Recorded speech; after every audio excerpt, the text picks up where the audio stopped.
Muy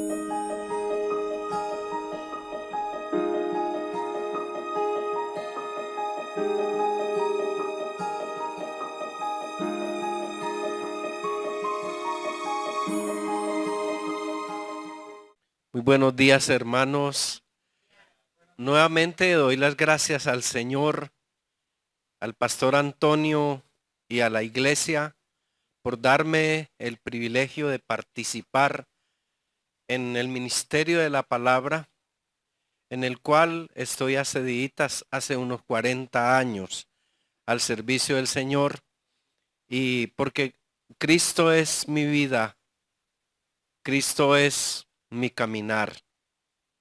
Y el jueves, antes de salir, como a las 4:30 de la mañana, un pajarito que nació en uno de los nidos del frente de nuestra casa, en la vereda Carrá, en el municipio de Dabeiba, a 1 kilómetro de las selvas de La Llorona, estribaciones del Nudo del Paramillo.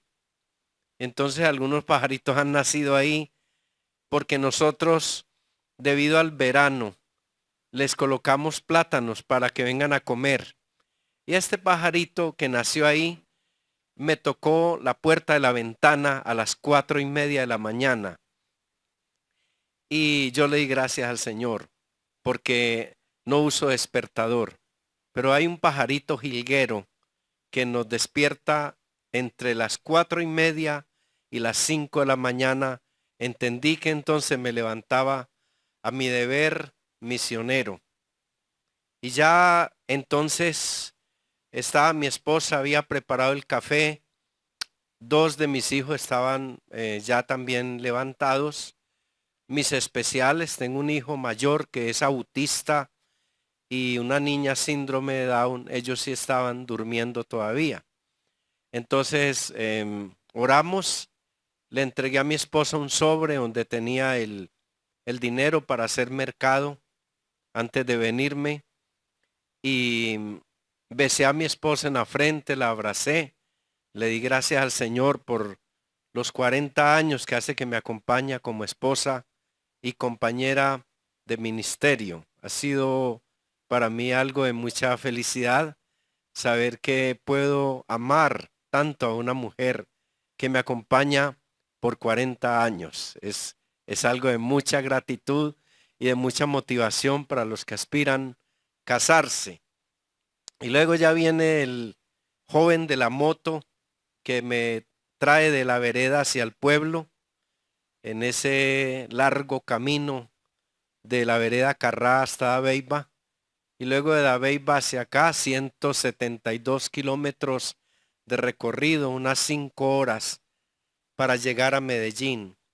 Pero la bendición más grande es lo que se piensa a través del camino, lo que se dialoga con el Señor, de darle gracias al Señor también desde aquel día en que me llamó siendo yo apenas un adolescente, 14 años, que había recién salido del seminario menor católico en preparatoria para el sacerdocio y que no logré concluir esa etapa de prefilosofía porque solía visitar la casa de un protestante en el municipio de Caldas y él me hablaba el evangelio. Entonces renuncié y comencé y conocí al Señor en la Iglesia Bautista Fundamental de los Hermanos del Canadá.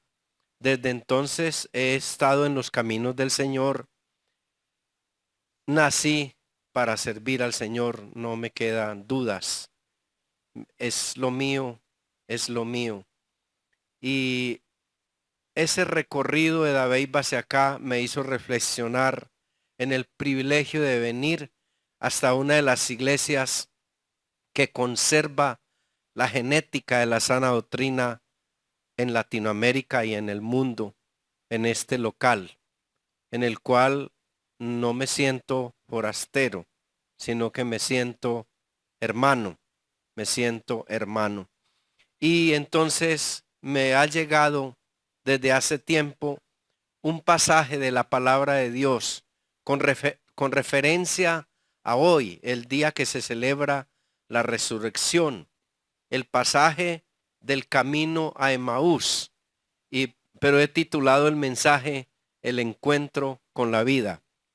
Y les invito, hermanos, para que abran sus Biblias en la Biblia Reina Valera 1960, en el libro de Lucas, capítulo 24, a partir del versículo 13. Y les invitaría a estar de pie para hacer esta lectura pública. Y dice la palabra de Dios: he aquí, dos de ellos iban el mismo día a una aldea llamada Emaús, que estaba a 60 estadios de Jerusalén. E iban hablando entre sí de todas aquellas cosas que habían acontecido.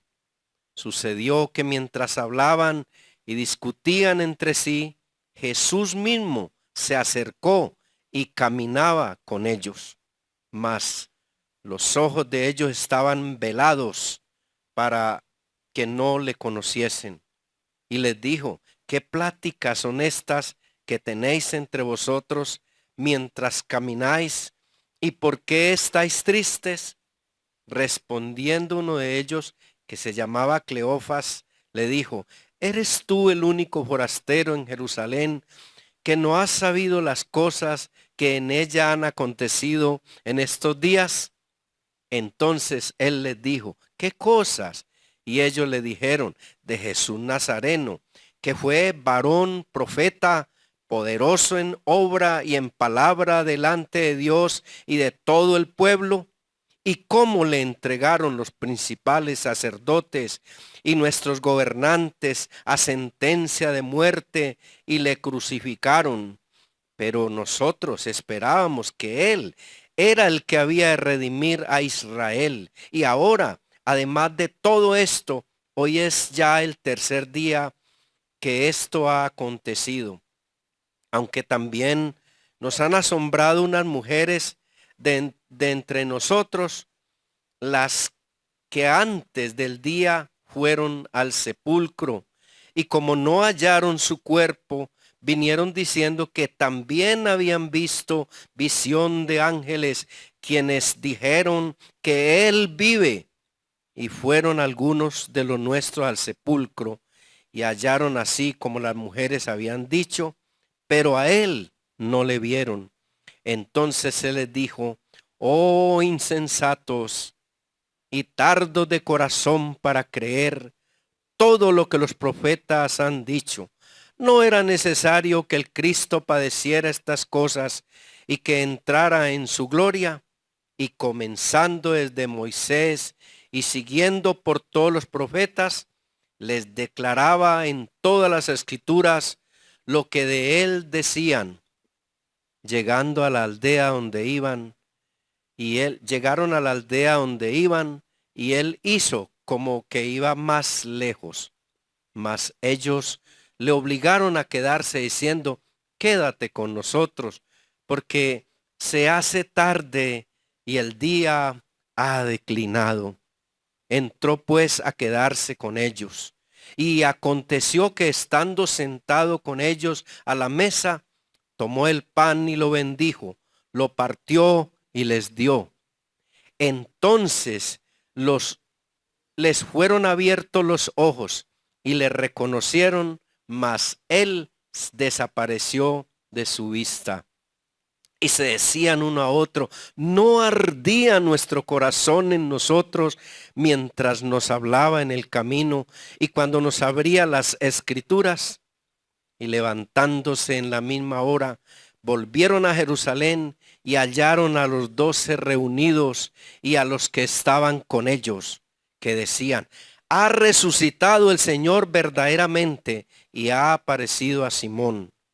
Entonces ellos contaban las cosas que les habían acontecido en el camino y cómo le habían reconocido al partir el pan. Mientras ellos aún hablaban de estas cosas, Jesús se puso en medio de ellos y les dijo: Shalom Aleinu. La paz sea con ustedes. Oremos. Señor, gracias por esta palabra, Señor.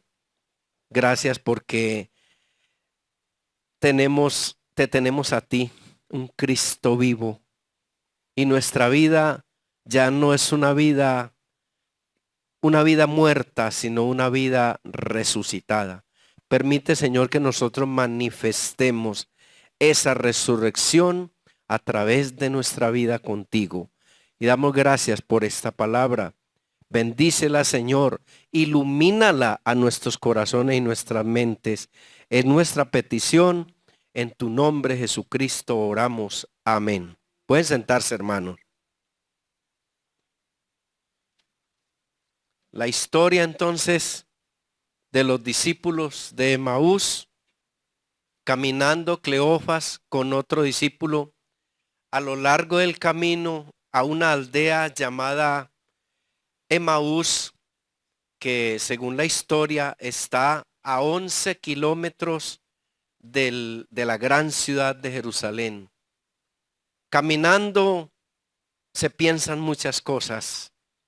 Caminando se practica sobre muchas cosas.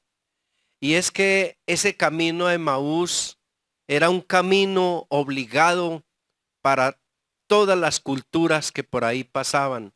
Los sirios, los asirios, los persas, los romanos, los judíos y en especial pasaban los galileos en sus caravanas. Y aunque los galileos eran parte de Israel, eran considerados forasteros para su pueblo. De hecho, pues la palabra Galil significa forastero. Así que los dos que caminaban, los dos discípulos del Señor, más el Señor, eran vistos como forasteros. Además que ellos, para no ser identificados por los habitantes de Jerusalén, solían colocarse un manto y solían usar ropas que les cubrían demasiado el cuerpo. Entonces no los identificaban porque había siempre un desprecio entre los habitantes del sur de Jerusalén y los habitantes del norte de Galilea. Nuestro Señor entonces se había criado en Galilea, en la provincia norte de Israel, y por tanto su acento y su lenguaje arameo le delataba delante del hebreo exquisito que hablaban los sacerdotes y los escribas y las personas importantes de Jerusalén, que fueron las culpables de la muerte del Señor en la cruz y que lo persiguieron hasta el mismo Calvario. Así que entonces aquí tenemos tres forasteros que caminan y en el camino ellos tienen un momento de tristeza, cuando el Señor les aborda, les dice, ¿ustedes por qué están tristes? Y entonces ellos le cuentan lo que ha pasado, que habían conocido que el Señor era poderoso, que era un gran profeta y que había prometido resucitar y levantarse de la tumba y que ya hacía 3 días y no se había comprobado que Él resucitara. Esto era un momento de tristeza y era un momento de desesperanza. Sí, oímos hablar de Él, el que había de redimir a Israel. Es decir, que ellos todavía no estaban convencidos de si la redención venía por parte de su Maestro Jesús. Un momento de frustración. Nos cuentan que unas mujeres fueron a la tumba en la mañana, que vieron la tumba vacía, pero que a él no le vieron. Un momento de frustración, un momento de incredulidad, porque dice la palabra de Dios que sus ojos estaban velados de incredulidad. Comenzaron a dudar de las palabras de nuestro Señor. Un momento de ceguera espiritual. Entonces fueron abiertos sus ojos, dice el versículo 31, porque ellos estaban ciegos espiritualmente. Un momento de miedo de las autoridades religiosas, de miedo porque los fariseos sacaron la historia de que la resurrección de Jesucristo fue un fraude, que a él lo habían sacado de la tumba, y hasta el día de hoy el pueblo judío no creyente cree que nuestro Señor Jesucristo fue robado por sus discípulos que movieron la piedra y que lo hicieron desaparecer e hicieron creer al mundo que él había resucitado. Esa forma de creer existe hasta ahora entre los judíos actuales también. Un momento de miedo. Y fue un momento en que ellos se sintieron derrotados. Hay momentos en la vida, hermanos, difíciles para nosotros. Hay momentos en que nosotros hasta llegamos a creer que no existe el Señor. Momentos de frustración, de miedo, de sentirnos perseguidos. Fue aquel momento en que, habiendo llegado a Medellín desplazado por la violencia de Urabá, que habíamos traído la familia de Brazos en un camión donde se cargaba cerdos, había ido para visitar a mi suegra a ese municipio y tuvimos que huir de allí.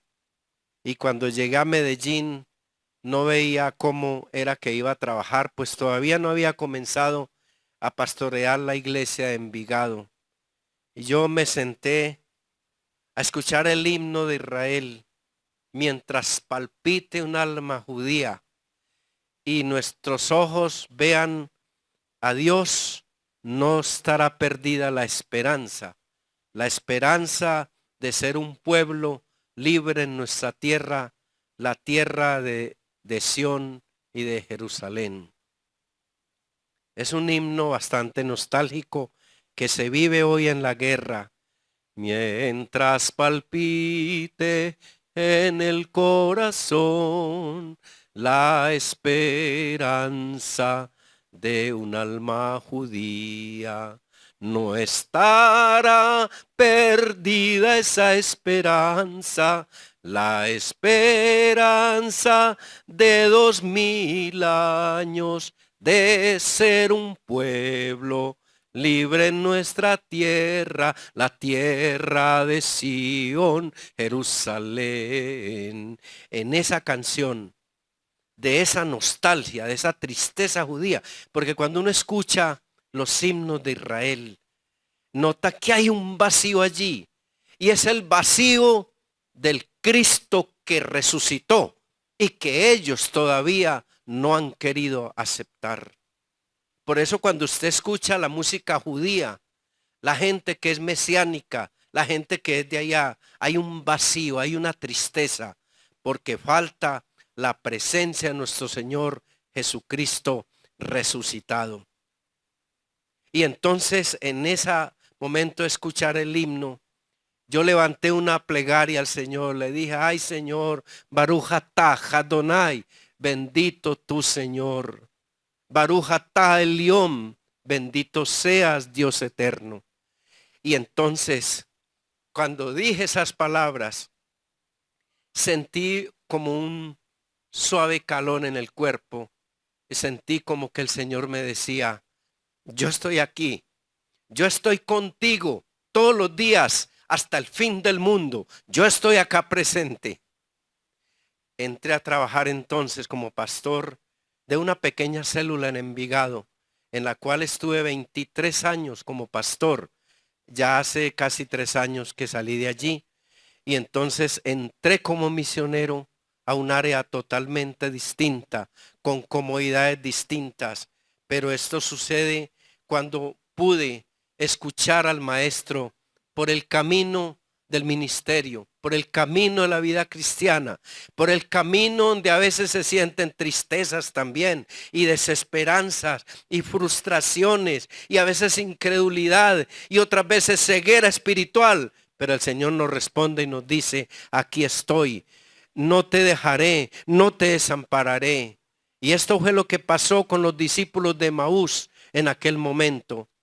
Dicen los historiadores que saben la Biblia que probablemente el otro discípulo que acompañaba a Cleofas era el propio Lucas, que escribió el Evangelio, pero que no se identificó, porque eran tiempos tan peligrosos, de tanta persecución, que no era bueno identificarse por aquellos días.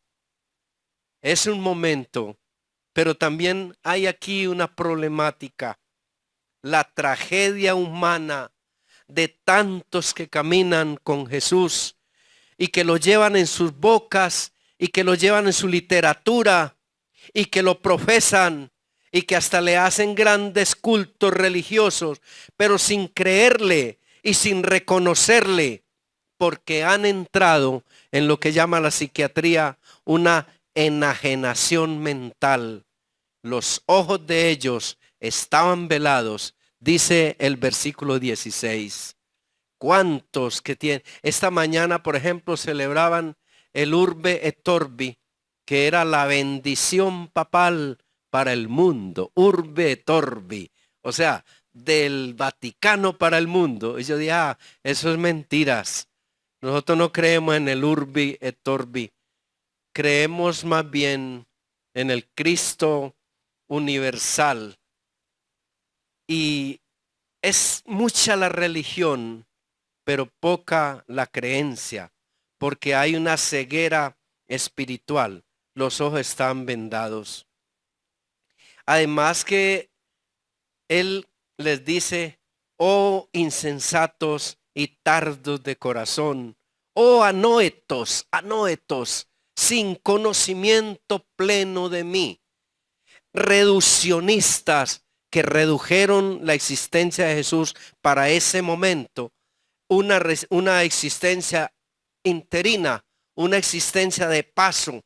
Pero Jesús les dijo, no, es que yo no existo solamente aquí de paso. Y les abrió las escrituras desde Moisés hasta su tiempo. Y ellos entonces escucharon todo ese proceso que habla desde el Génesis 3:15. Ese hilo rojo, ese hilo escarlata que une la palabra de Dios de Génesis a Apocalipsis, contando la historia de la redención.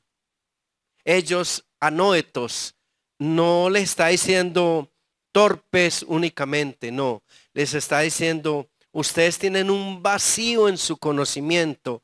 Es el vacío del Antiguo Testamento completo. Y hoy en día hay comunidades que únicamente le ponen cuidado al Nuevo Testamento. No, es que la Biblia es un canon total. Es un canon de 66 libros escritos. Y todos se unen en el hilo rojo, en el hilo escarlata de Jesucristo el resucitado. Había enajenación mental. Es una problemática. Había ceguera espiritual. Y había reduccionismo, porque habían reducido la fe únicamente al momento, como dice el médico y doctor Albert Schweitzer. Es que la vida de Jesús, su ética fue interina, únicamente para el momento. Hoy lo que enseñó Jesús es no está de moda, decía Albert Schweitzer, este médico suizo. No. Las enseñanzas del Señor no son interinas, son universales. Cristo es el modelo concreto, absoluto, universal y siempre actual. Es el modelo porque Él dijo, aprendan de mí, que soy manso y humilde de corazón, y hallaréis descanso para vuestras almas. Es el modelo y es concreto porque Él dijo, yo soy el camino y la verdad y la vida, y nadie viene al Padre sino por mí.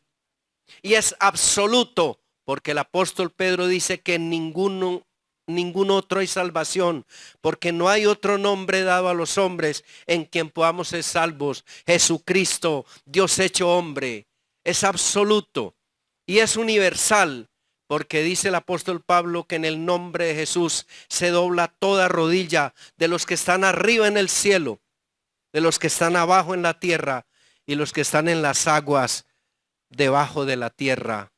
Es universal y es actual, porque Hebreos 13:7 dice que Jesucristo es el mismo ayer y hoy y por los siglos. Eso es una declaración que estoy dando acá. Estoy dando una declaración de fe. Jesucristo es el modelo concreto, absoluto, universal y siempre actual. Póngale la firma, llévelo en su billetera, lleve esa declaración en su billetera, para que cuando le digan, ¿qué es doctrina sana? ¿Qué es doctrina sana? Doctrina sana es que Jesucristo es el modelo concreto, absoluto, universal y siempre actual. Y póngalo en los 5 dígitos, tal vez dibuje una mano y en cada dedo coloque esa declaración. Que la problemática del ser humano hoy en día es una problemática de ignorancia, de ignorancia. El taxista me decía, qué interesante, yo no sabía de cuáles cristianos era usted, porque hay cristianos católicos, cristianos protestantes, cristianos evangélicos, cristianos pentecostales, cristianos ortodoxos, y usted es cristiano, ¿y de cuáles? Me dijo el taxista.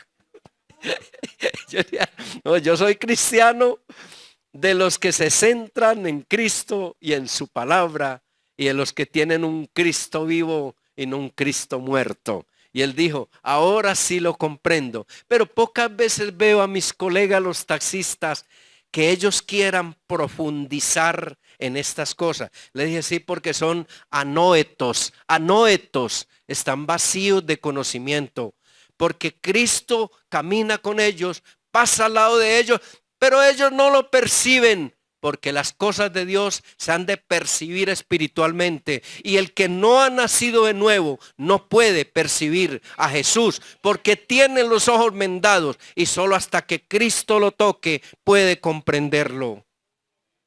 Esto es una problemática, la problemática de tanta información, pero sin percepción. Ellos le dijeron, maestro, quédate con nosotros. Se hace tarde, ya se acabó este día. Una problemática de que hay mucha información hoy en día, pero poca fe.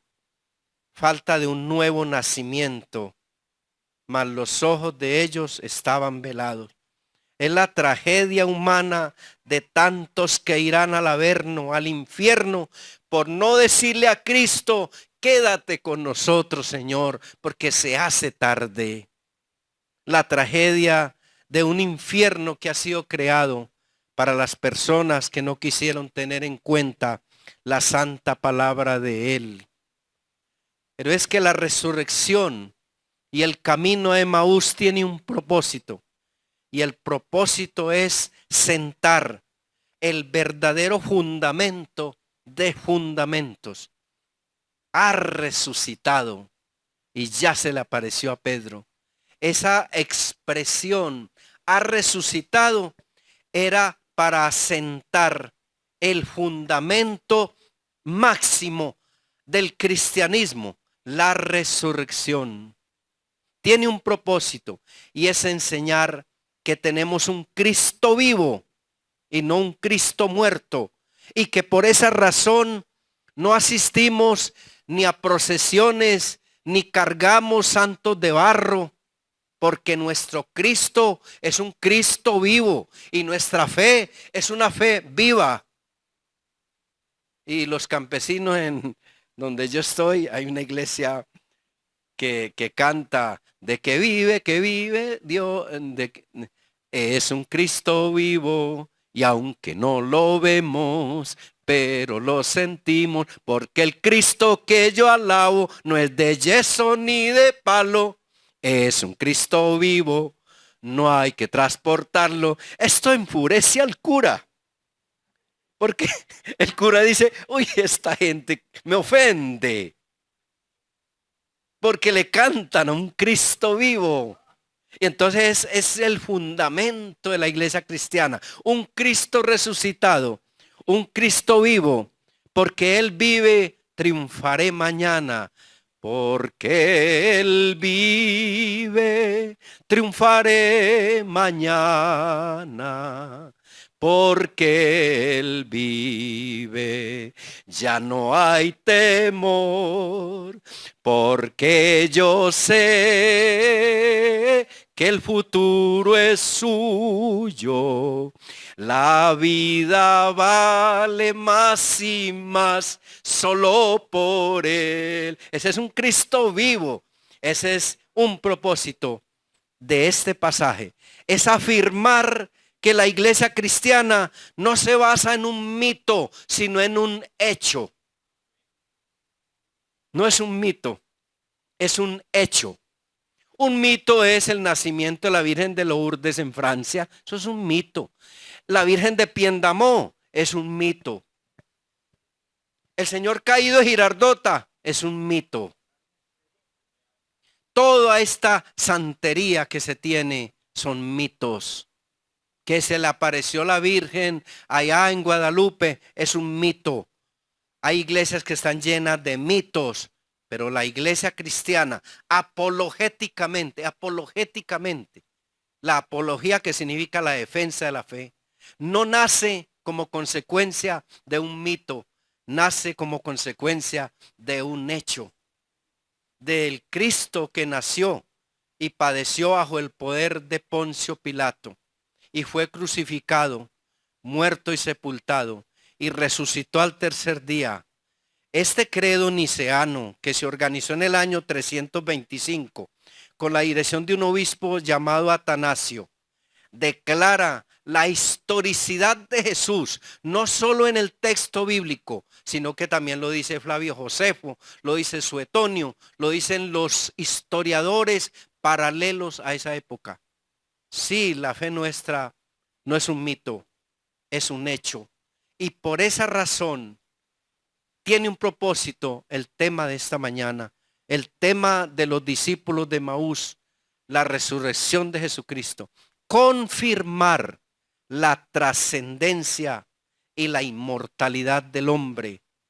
Invita a escudriñar las Escrituras para que nos demos cuenta que la diferencia entre los animales y nosotros es la inmortalidad del alma. Y para el cristiano, el saber que aquí estamos en un paseo, pero que trascenderemos la eternidad, la infinitud. Las cosas que ojo no vio, ni oído oyó, son las que Dios tiene preparadas para nosotros. Hijitos, ahora no sois ni siquiera una sombra de lo que vais a llegar a ser, dice el apóstol Juan. Pero cuando Cristo se manifieste, entonces seremos como Él, dice el apóstol Juan, ¿no? En esa manifestación de nuestro Señor. Este es el propósito de este pasaje. Y este pasaje tiene unos principios. Y los principios es: sin resurrección no hay salvación. Si nosotros no creemos en la resurrección, nuestra doctrina, somos clubes sociales con una doctrina bonita, pero sin creerlo. Y me visitan a mi casa 2 personas bien vestidas con maletines de cuero y me dijeron: venimos a darle las buenas nuevas. ¿Y cuál es la buena nueva?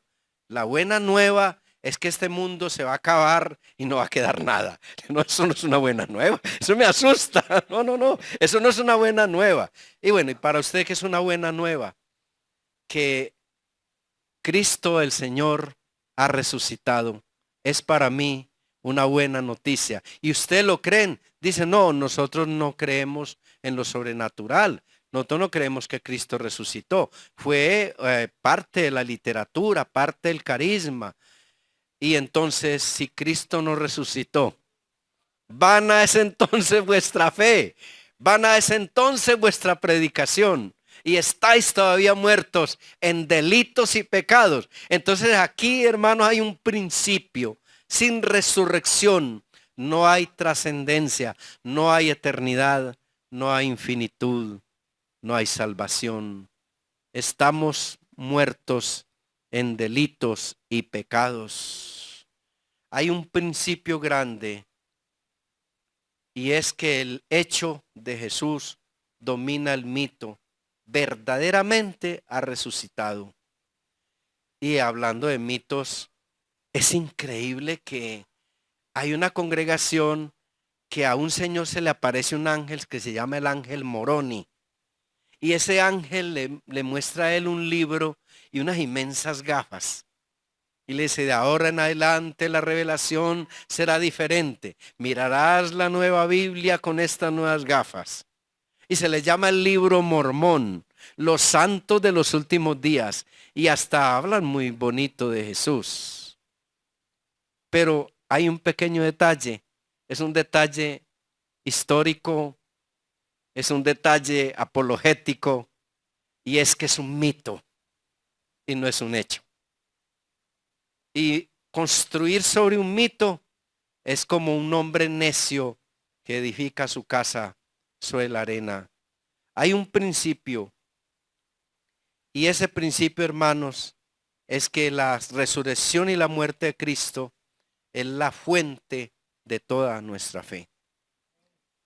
Y un último paso, hermanos. Hemos hablado de la problemática, hemos hablado del propósito, hemos hablado del principio y ahora promesas. La primera promesa es la promesa de la resurrección y la inmortalidad. Hay una oración católica que dice, el que creen, es como un rezo, pero se refiere a lo que la palabra de Dios dice, quien cree en mí no morirá eternamente, y lo cantan. Pero ese es un término bíblico para decir el Señor ha resucitado y nosotros resucitaremos con él. Hay una promesa y es la promesa de que nosotros seremos levantados con cuerpos gloriosos en la resurrección. Y en la Biblia habla de cuerpos que no están sujetos al tiempo ni al espacio. Cuerpos gloriosos que pueden ir de un planeta a otro de la nueva creación de Dios sin tener quien les ataje, porque están bajo ya el ilimitado gozo del Señor. Pero hay un misterio, y el misterio es que la Biblia no habla de cómo serán los cuerpos de los que mueren sin Cristo. Dice el doctor Partington, que escribió sobre más de 320 doctrinas, un hombre muy estudioso, que probablemente la Biblia hace silencio en cómo resucita un inconverso, porque es tan horrible, tan terrorífico y tan deformado el que va a resucitar sin Cristo, que hasta la Biblia hace silencio. En cambio, sí dice que nosotros resucitaremos con cuerpos transformados cuando el ángel toque la trompeta, y que nos va a resucitar con cuerpo. No es solamente el espíritu, no, con cuerpo. Por eso les digo, miren que es que yo puedo comer con ustedes pan. Yo no soy un espíritu. Y entonces pueden ustedes resucitar serán cuerpos gloriosos. Pero Pablo dice, entonces conoceré como fui conocido. ¿Cómo? Conoceré como fui conocido. San Pablo lo que está diciendo ahí es que cuando Él resucite, como todos resucitaremos en Cristo, Él va a resucitar y se va a poder identificar como el apóstol San Pablo. Pero claro, con un cuerpo glorioso. Porque la etapa de la resurrección fue progresiva. Jesús primero llega, no permite que la mujer le toque, pues que la discípula le toque. Luego come con ellos pan y luego ya asciende al cielo. Y hay una transformación. Como la hubo para santificación, la habrá también para resurrección. Esa ya es una parte doctrinal que ustedes tratarán aquí en la iglesia. Pero hay las promesas. Es la promesa de la real compañía de Jesús. Jesús mismo se acercó y caminaba con ellos. La presencia de Jesús prometida en este pasaje, la amistad del Señor, la amistad del Maestro. Le cantamos a los niños un coro que dice, Yo tengo un amigo que me ama, me ama, me ama. Yo tengo un amigo que me ama. Su nombre es Jesús. Su nombre es Jesús. Aquí hay una promesa, la eterna presencia del Señor, aquí y allá, en todos los tiempos, la promesa de tener vida eterna y de la amistad de Jesús. ¿Qué podemos concluir, hermanos, de este mensaje? ¿Qué podemos concluir? Que si Jesús resucitó, nosotros también resucitaremos. Que Jesús camina con nosotros. Que Jesús provee lo que nos falta. Él entonces tomó pan y lo partió. Tomó pan, lo bendijo y lo partió. Y como es que nuestro Señor tenía como un estilo de repartir el pan. Tenía un estilo tan bonito que ellos se dieron cuenta que era Jesús por el estilo de repartir el pan. Porque cuando Él toma el pan en la mano, Él les hace sentir que es su misma presencia, que no es una transustanciación, como lo dice la Iglesia Católica, que es que en ese momento cuando el sacerdote le pone las manos, en ese momento se convierte en Cristo. Y la protestante dice la consustanciación. Sí, sí, claro, es en ese momento. La Iglesia cristiana dice, no, no, no, no. Es la figura y la enseñanza del recuerdo de que Cristo murió por nosotros en la cruz. Él se identificó en ese momento. Me imagino pues a Lucas escribiendo cuando él levanta el pan y dice, extinto soma, este es mi cuerpo. Extinto soma, este es mi cuerpo. Extinto aimata, esta es mi sangre. Esas palabras profundas en la boca de Jesús hizo que se les cayera el velo porque estaban velados, estaban enajenados. Y cuando el Señor les parte el pan, se les cae el velo que les está cubriendo los ojos. ¿Cuántas personas están veladas? ¿Y cuántas personas hoy en día necesitamos decirle a Jesús, Jesús, quédate con nosotros? Porque se hace tarde y el día ha declinado. Decía el hermano Gilberto Calle antes de morir, un gran albañil de Dabeiba. Pasó toda su vida lejos del Señor, ofendiéndole en borracheras, en juego y en infidelidades. Y cuando fuimos a la casa de él y le compartimos el evangelio, llorando y emocionado, aceptó a Cristo y le dijo al Señor, Señor, quédate conmigo porque se hace tarde y el día ha declinado. 3 días después falleció el hermano Gilberto Calle. Hermanos, que pasamos de 60 años, de 60 años. Díganle a Jesús, si usted no conoce a Cristo, quédate con nosotros, porque se hace tarde y el día ha declinado. Pero yo también le digo al Señor, esta mañana, Señor, quédate con nosotros, porque se hace tarde y el día ha declinado. Jesús está a la puerta, el día está declinando. Nos encontramos en el ocaso de la iglesia cristiana. Si ayer Pablo dijo, Cristo viene, hoy más que nunca sentimos la presencia del Señor viniendo para raptar a la iglesia. ¿Sabe por qué la va a raptar? Porque Jesucristo es inmanente. Eso es lo que no terminé, hermana, de explicar cuando dije que Dios es trascendente. Va más allá de lo que yo puedo imaginar. Sé que es tu fidelidad, cierto, que me lleva más allá de lo que puedo imaginar. Esto es trascendencia, pero Él también es inmanente. Por eso se enfurecieron los religiosos de su época, porque Él dijo, y si me fuere, los atraeré a mí mismo. Y ellos dijeron, atraer. Él está diciendo que es Dios, porque solo Dios controla los planetas y los astros y las galaxias para que no se choque una con otra y no haya un hecatombe. Dios con su inmanencia sostiene la tierra, los astros, pero también cuando un gorrión se cae de la copa de un árbol es porque cayó de la inmanencia del Señor. O sea, cuando usted caiga ahí es porque ya la inmanencia que lo sostenía dijo no más y usted cayó y lo enterraron y lo volvieron ceniza en un horno crematorio. Es porque Él es inmanente. Él nos sostiene con la potencia de su poder. Él es ese Jesús que camina por el camino de Emaús y que llega cuando la tarde ya está en su final, cuando declina. Ese mismo Jesús nos acompañará a nosotros con su poderosa inmanencia, pero Él también es transparente. En Él no hay sombra ni de variación ni de pecado. Él es trascendente porque va más allá. Él es inmanente porque todo lo sostiene.